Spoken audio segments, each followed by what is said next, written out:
Welcome back to the channel. In this video, I'm going to walk you through an easy guide on how to send money from PayPal to Chime Bank. Make sure you watch the video to the end so you don't make any mistake, and also hit the subscribe button because it helps me out. So to get started with the easy guide on how to send money from PayPal to Chime Bank account, so the first thing to do is to link your Chime debit card to PayPal, which is the fastest option. Then this method allows for instant transfer from PayPal to Chime.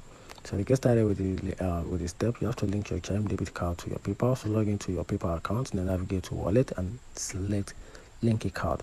Then enter your debit card details, including the card number, the expiration date, and the CVV of the card. Then from there, in your PayPal wallet, click transfer money. Then select transfer to your bank and choose your link Chime debit card and enter the amount you wish to transfer and confirm.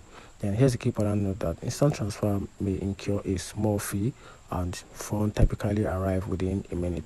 And that's how you can simply transfer money or send money from PayPal to Chime account. If any video helpful, turn on the notification button and subscribe for more.